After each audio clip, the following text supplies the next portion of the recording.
Any questions?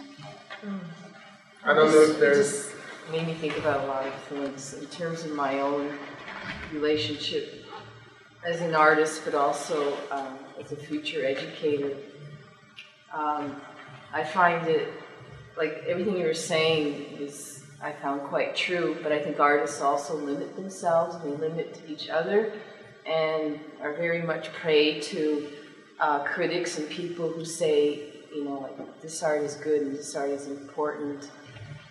And letting too many outside forces, as you're saying, sort of impede just their own creative flow. Like I find this year I'm not making any art, but I'm thinking a lot about it, and I'm seeing art more as the way I live my life and the way I interact. And I look at my art and I look at other people's art, but in a sort of a more holistic way. So I'm still an artist, though I don't have a piece of artwork that says, okay, the year has gone by, I've produced 10 paintings, so I'm an artist this year. Next year I might not be an artist. Like people sort of tend to judge you, like, well, she's not working, so she's not an artist. And I really, I've come up with that a lot. Like people say, well, you're not an artist anymore. It's like, of course I am. You know, I was born an artist. I've done drawings and things when I was a child before I called myself an artist. So just because I have a degree, that doesn't make me an artist either. So what? It's the way you look at life, and it's really your creativity every day and your relationship with other people, I think, that you really have to start breaking those barriers down, because I finally got to the point where I got tired of sort of always being like in art cliques, you know, and art galleries and art openings, and, you know, that can be very limiting, I find. You know, you have to start reaching out to other people, because a lot of people, they used to walk into art site, or they wouldn't walk into art site because they said, you know, I'm scared to death. I don't understand all that stuff that goes on in there. And for me, I see one, you know, it's like, I don't like to, for me, the whole problem, or the whole, how we ended up today in such an art context or situation, for me has to do with education. And for me, or the lack of it, or what has been taught about it, and the place that creativity. When I say that, I mean, if you just imagine what kind of world or people we could evolve if at 16 you would, you know, talk about nuclear armament, if you talk abortion, if you talk about political agreements and things like that. You know, I think at 16, young adults have enough brain cells to be able to deal with such issues. But instead of developing and that's why, because I like to take it out of the context of art, because for me art is about creativity. It's about bringing out a new relationship that wasn't there before. But if we actually only teach people to basically take the square peg and put it in the square hole, then that's not the notion of creativity. And that if you put it in the round, in the square hole, you're not creative, but you'll be wrong. And more relating to what you were saying, I think, you know, it's like when people say, well, you're not an artist, or the reverse, you're an artist. I think, you know, then again, it's when I talk about this undefined words. What is an artist? And that's when I talk about adaptation. Is it the amount of work you make? Is it how much you sell? I mean, you know, I'm sure we're all this experience, we go to what I call normal people's home, people who don't have so much contact with art or creativity. You know, the first question they ask you is how much, you know, do you sell? Things like that. And often it's like, since I don't sell, then I'm not an artist. So not only the word itself is hard to deal with, but whose interpretation, again, are you willing to take? That's why I just threw the whole the whole dictionary out of the window and try to function from within. Well, because we're product-oriented. Like, to me, as you were saying, the process is what matters. Yeah. I mean, you could work on a painting or whatever all week and toss it away because you decide you're not satisfied with the idea. But I think it's the process of doing it that matters, right? Whether you ever exhibit it or not. It depends. I mean, some people, it's like for me as an artist, as myself, as you just said, as soon as I take something and I bring it in a public space, then for me art has to do about communication. If not, I'll keep it in my closet. So, and I find for me that's the kind of responsibility that I give myself. I don't know if other people should give, but for me just the act of taking something and putting it in the public space is an act of communication. Therefore, for me it's very important how will the telephone call will be picked up and what people will hear, what will they say. I think artists work themselves into a number of really interesting dead-ends, okay? First, there is the complete cult of creativity, and we privilege ourselves as artists, or people who want to become artists on this, but then any clown with an electric guitar and 3 strings on it can privilege themselves equally. Okay, so I don't know if the creativity part is the creativity part or the part about going on the outside of society, on the fringe of the margin of Magnalia, defines or starts to make the artist. You're an artist. First, pick up a rock, use it on someone's skull. Okay, you're outside. You must be creative. You didn't follow the rules. I think, though, that's the beginning of how we walk ourselves into a little tight corner. The next one is the urge to kill all the critics or ignore them, but not work their way through it. Mm-hmm. I mean, to me, it seems that the critical theory should be worked through almost immediately, because it's so laughably funny. Okay. For one thing, Mr. Kant never owned a cat. You can tell right off the bat. Mm-hmm. And if he did, he never put it in an art gallery. The amazing thing, and the thing which probably frightens and turns off a lot of artists, is the fact that these aesthetic philosophers and critics continue to be paid fantastic amounts of money while we don't for their bullshit pronouncements. First, pick up a pen. Okay? Actually, artists mute themselves considerably. I know you could even get down to theories about right and left brain usage on this and how the word turns itself off. But parallelogram here is only the beginning start of it. In Canada, writers review other writers, and academic critics stay locked in English departments trying to get tenure, and very few do. That would be a very excellent condition for the Western world to deal with its aesthetic philosophers and art critics. It won't happen until artists take the responsibility of learning to write their own reviews or criticisms. So there's a way out of the box. Next problem I see, and what you brought to me when you started talking, something I'm going to label right now survivor guilt. Mm-hmm. Okay? And it's those rules there, those ridiculously funny Clement Greenberg rules, okay? Which, from any kind of Marxian perspective, are basically made to A, turn the thing into an object, B, reify it, C, commodify it, and D, extract the surplus value for the dealer and the critics. Mm-hmm. Okay?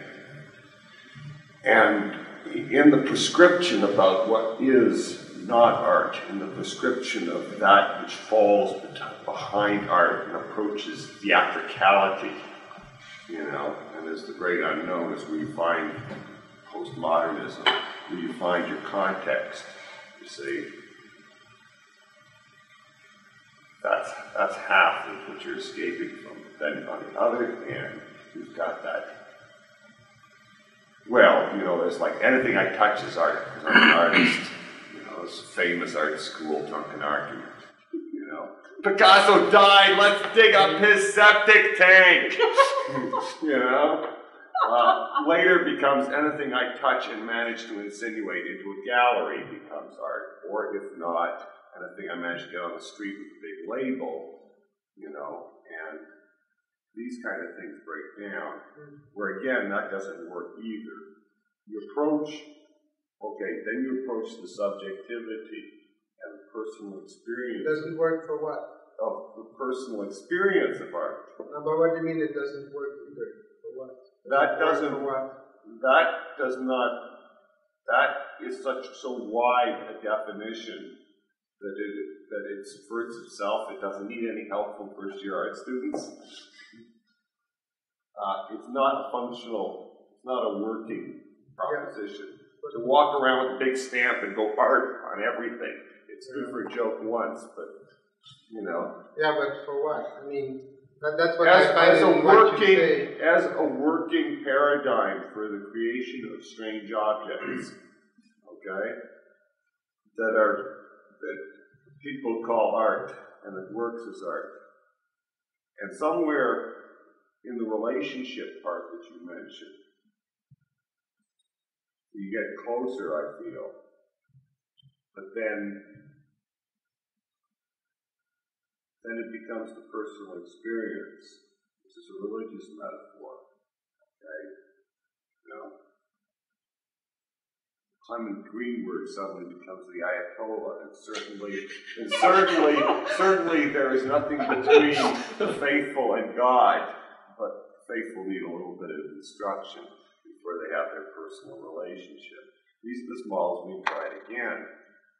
What I've seen working mostly as art is it's directed, it's communication, but it's directed communication. We approach if it's effective, we approach the condition of theatricality, because that sets up context, right? Sure, we can establish it anywhere. We can put it in an art gallery, we can put it on the street, we can put it in an art fair. Limit the terms of the argument or the discourse that we're going to get into. I love those words, discourse. Did I say text yet? Text! Text! We set up, this seems to be the whole idea of installation, and perhaps you don't, your best piece I saw in your thing, to me, was the one at the military barracks. You know? Which one? The one with the military barracks, the frame, the writing on the wall, the picture. I mean, installation. You know? Installation. No problem. We can put this one anywhere if we want to move a military barracks anywhere. You know? It frames its discourse. Because Immanuel Kant never had anything to do with cultural anthropology, and had a ridiculous male Eurocentric vision of what enlightenment is, you know, because he never owned a cat. And a lot of people. Well, I don't think he owned a cat, because then he wouldn't have made terms about things that don't do anything gloriously being art. You see, anything for him apparently meant you can sell it, or you can fuck it, or you can eat it. You know? He had a real dog's view. He had a real dog's view of other people and other things. You know? Well, you know, you know, if that's the height of Western aesthetic philosopher, I've met a lot of bikers who are art critics, you know, because I heard this, you know, if you can't fuck it, drink it, or eat it, you gotta piss on it, you know. So hey, we got an art critic. The thing is, okay, everybody gets their working. Here's where the survivor guilt comes in. Okay? We know these things do not work. Okay? I mean, these rules that follow us around, like these rules here, don't exactly We work. made them up Yeah, as we went along. We're the We culprits. struggle against them. We don't like them. The fact that we have to put it in a gallery, that it has to have a signature to it, that it has to have quote unquote no function, that it has to be sell for a lot of money. This is, and we work against them. Things come up like, I just finished a piece over at the school. It's a nice big piece. We're doing the crits on it. And there's a person there who's a grad student who I kind of respect. And she goes, but where? I see this piece, and I see these beautiful objects. But I want to know, where is the burning Helen in this? My name. Where is he? Well, he's standing in front of you about 6 feet over from where the thing is. I'm looking at her like she's just, being down from Mars.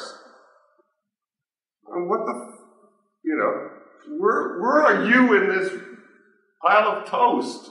I don't see the mark of your hand. I don't see the painterly mark of your hand in that pile of toast.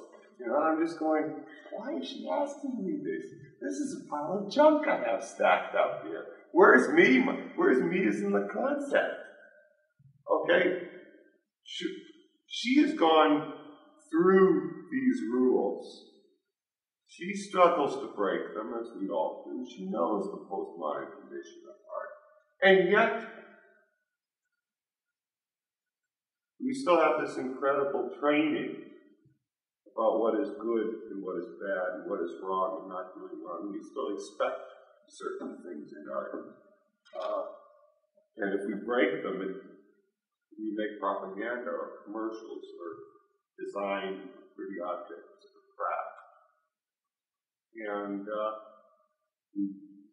we talk about them, we try to break them. And yet we, as we piss on their altar, we still give them credence as religion.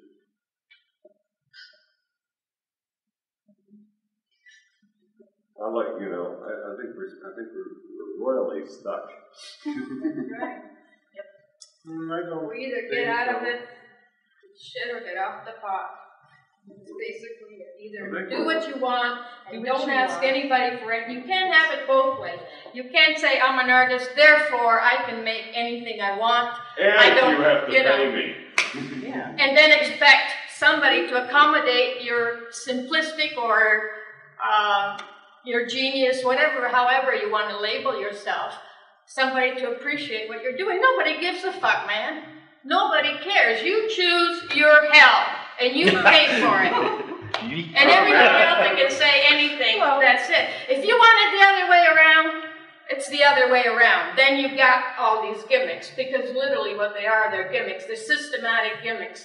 Here's the critics, here's the artist, here's the education. These are your principles of composition. These are your elements of art. So, when there was artists that made art, they were not artists, and there's still some in the world. They don't make art and call it art. They make art as a spiritual experience. It's part of their culture, and that's where we got to get back into.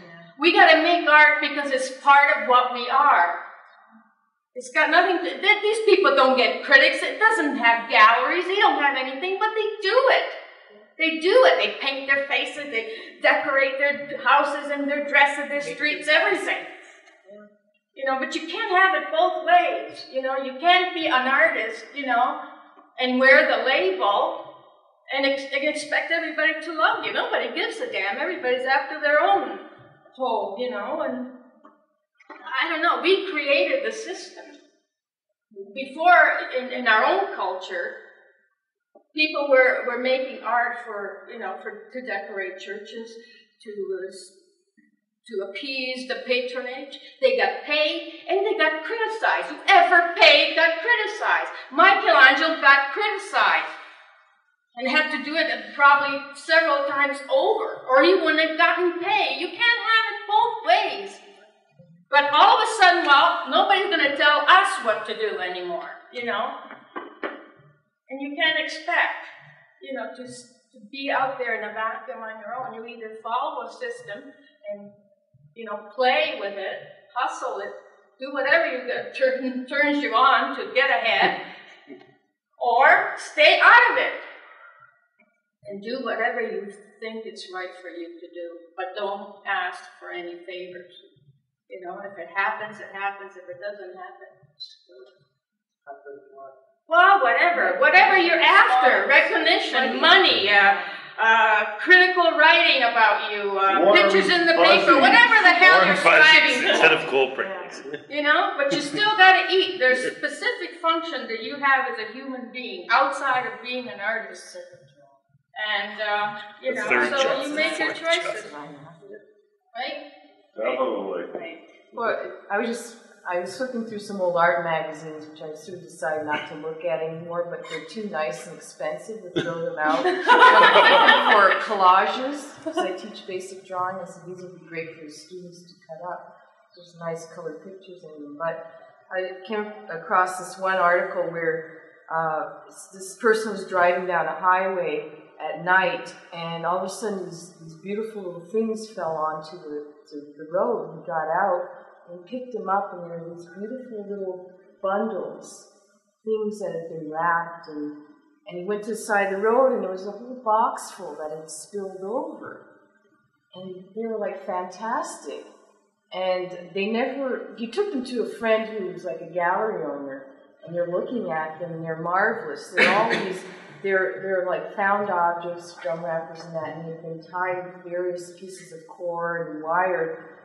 And they never found who the artist was. They figured it probably, piecing it together, they figure either he died, they think he probably died, it very likely was like a street person. They think he might have been male just because some of the pieces were like bound with very, very heavy cables. They're like various sizes, and they figured probably it needed someone with a little more strength to twist them and wrap them that way. That's all they could.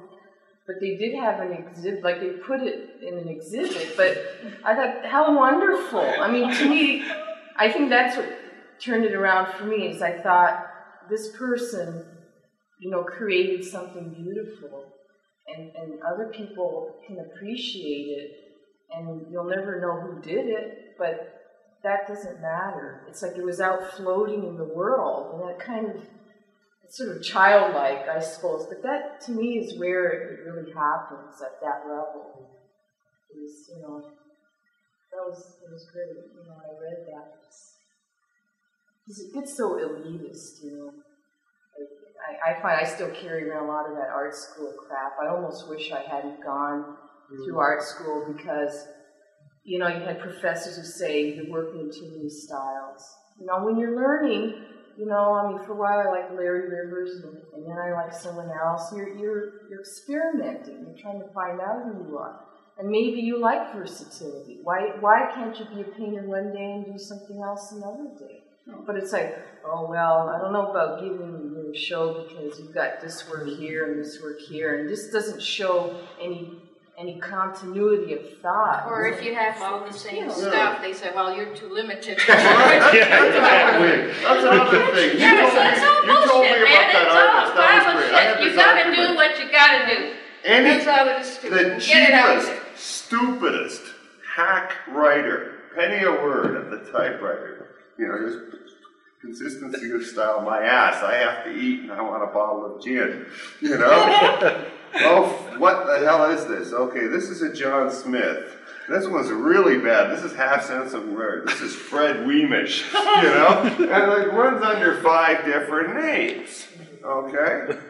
But the idea of creating the printy object with the trace of the hand, you know, and like you buy this little, you know, this little Madonna's boot thing, you know, this fetish object of the own a little piece of an artist free,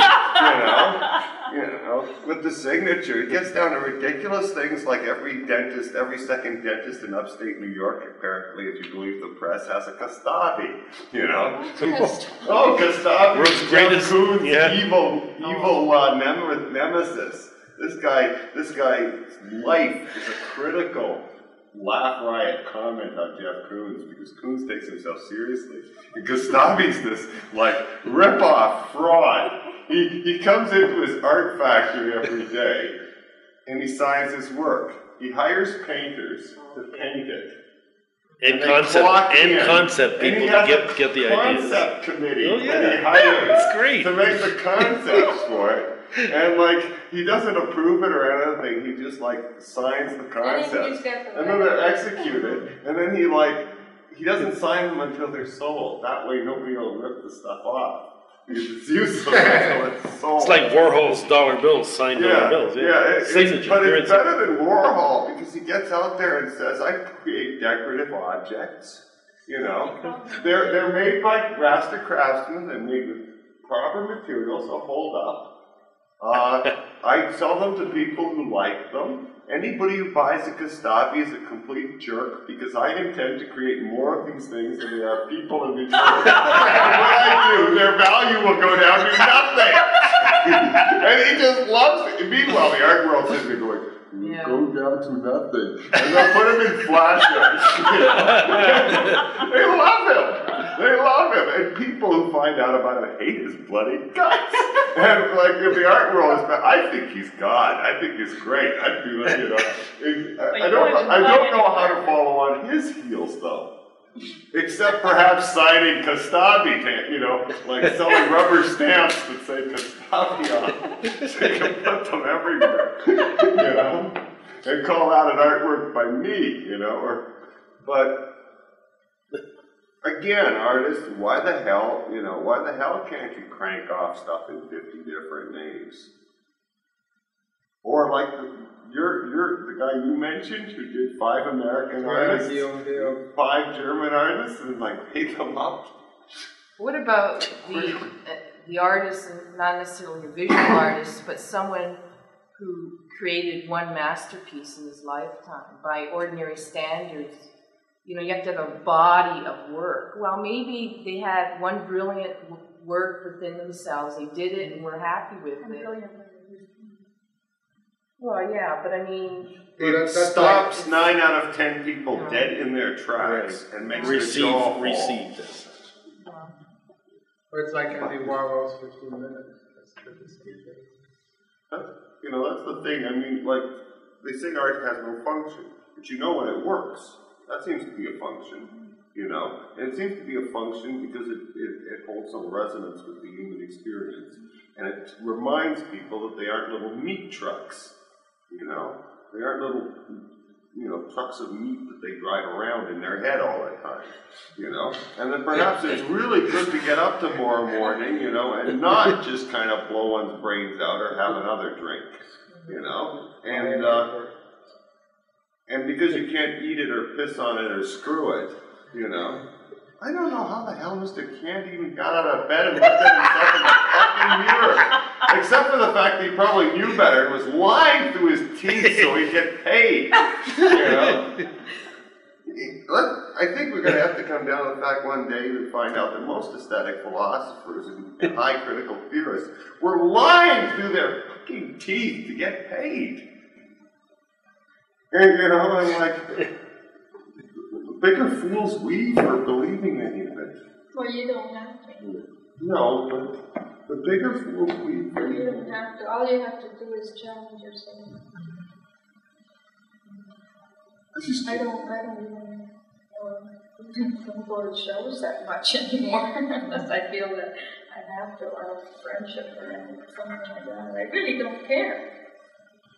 And it's so hard to get past, what you see, and if you keep looking through the magazines or going to galleries, it's very difficult to sit there and analyze everybody else's work and how it fits into your, place and time, as you said, for your relationship with it. And If I go, I look at it simply because of what it is. But a lot of people go to art gallery for stimulation.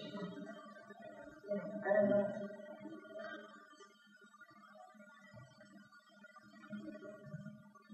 Where would art gallery be used?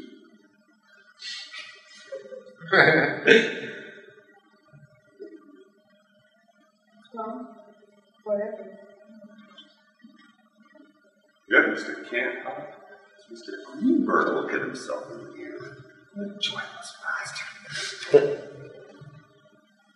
Well, they, some of them do believe what what they write. I mean, they're not all out to make, once in a while you find somebody that is truly convinced, that this is the way it is. It's the way they sense it, just like you are, Oh, I'm giving them the benefit of the doubt by saying they're lying. I'm deep in my heart as I know they actually believe this stuff. But, it's many there are Greenbergs. There's, twice as many that are not.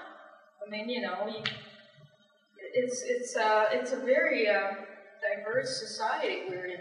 It's not only money makes it funnel and stream down. That's always the element that kind of has the provocation that we all feel most of the time. I mean, if you're famous, you make more money. Then you hear about it. There's tons of artists there that nobody has ever heard of. Nobody will ever even see. But they do it because they enjoy it. It's their life and they chose to do it. Unfortunately, they're the only ones that are going to get pleasure out of it. Well, they're happier people, though. Mm-hmm. I mean, to me, what matters is if they're doing it and it makes them happy. Yeah. Like, you have to start with the individual person. Like, if someone wants to sit and do their little crafty thing, or however way you want to label it as high art or low art, what matters is if they're happy. Like, peace has to sort of start with individual people. You know what I mean? It has to start with a sense of fulfillment. And I think society would break down if everybody adopted the position of, if I'm not enjoying this, I want to be paid for it. It's like... Isn't it how it is now? Breaking down? Like, to me, it's not a tragedy if nobody sees it. I mean, if you feel you want to communicate in a larger sense, but if I'm happy doing what I'm doing and you're happy doing it, and we can kind of infuse that in a bigger way, and not tell people like I teach basic drawing, and mostly adults who are not art majors or interested. They're just like people who are terrified, haven't drawn in years because of a very bad experience. The way a lot of us probably learned art when we were in school. And it's sort of like, my ultimate goal is for them to be able to pick up a pencil or to just say, I'm not afraid to make a mark, and it doesn't have to be Picasso, it doesn't have to be technically great, but I can find joy in doing this little sketch. And that, to me, is success. It's not a beautiful portfolio, because most of them will never reach that technical level. So I think we have to start kind of making art available to more people. But, it's like when you were in school, the kid who was talented became the artist, you know what I mean? Like, and all the other kids were like marked down with C's and D's. As a future educator, I see my role as perhaps being more in the school, because in the curriculum, art is becoming important. Before it was playtime, it was relegated to, finger painting, where now art is integrated with all subjects. Do science, we draw birds. We do language arts, we draw pictures. And every child should be exposed to that. They have to start very young, however, because what happens or has happened is by the time kids are 9, 10 years old, they've been told they can't draw, they're no good, they have no talent, and it stops. And that's where the breakdown happens. So as adults, they go to art museums, or they have these concept of art, they're either disgusted by it, afraid of it, because of their own poor experience. You know, so this whole talent business has to get cut out. What? Could you do one thing though? What? Tell them that they can't play Led Zeppelin. Tell them that they're not good enough to do it. Tell them they can't. Anybody can draw, but you can't play Led Zeppelin covers. You have to be special to play Led Zeppelin. What I tell them is, I said, look, I learned to play the piano when I was young. I haven't kept up with it, but so you can learn to play the piano, you know, be Mozart.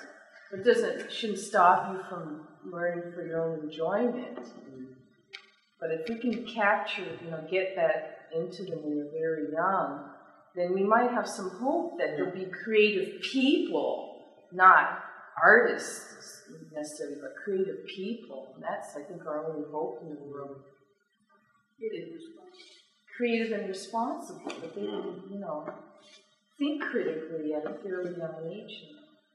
There's a point there also with responsibility. The great high reified artists. We're people from society, we're on the margins, blah, blah. We create these reified objects, you know, we don't care. Yeah, but it's not, I know that, but wait, but that's, you know, it's like, 2 examples. My sister, my own sister would accuse me of being marginal. Okay. You know, and it's not like, so it's not only because I agree with, you know, there's people who go around and they walk like on cloud 9, or they walk like they're so much better than other people. But even when I present myself as a neutral person, yeah, I can. Then there'll always be these people telling me who I am and how I should be. I mean, so it's not only the people themselves, but also the context. The other thing that just bugs me, because you get then no sense of responsibility, no ownership of your product, and its effect on people. You know. That'll be interesting. I gotta take my babies home. They don't talk. You know. Is he taping this? Yeah. You've been recording. Oh, really? Yes. Shall I stop it? I didn't know it was on. It's been on all the time. I reserve copyright. You hear this voice? I want payment for it. 1991, Kelly. Did you just stop? Play stop? Just touch stop? Why does this sound like Says off.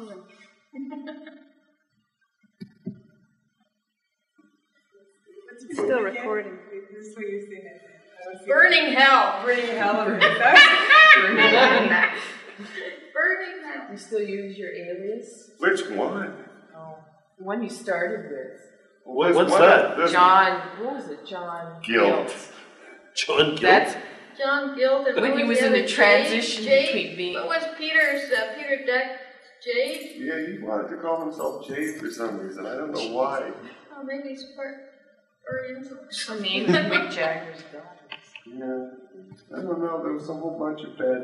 It was Mr. Solomon Post. Mr. Otto got lost. Otto got lost. Yeah, self-destruct.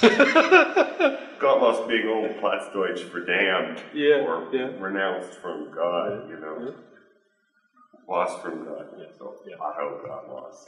Because you got that one with the tack head cover with it's a hand. Tons of them. I don't think I've turned it off yet. Hey, like the guy said to the Lord Jesus Christ. The light's still on. My name is Lee.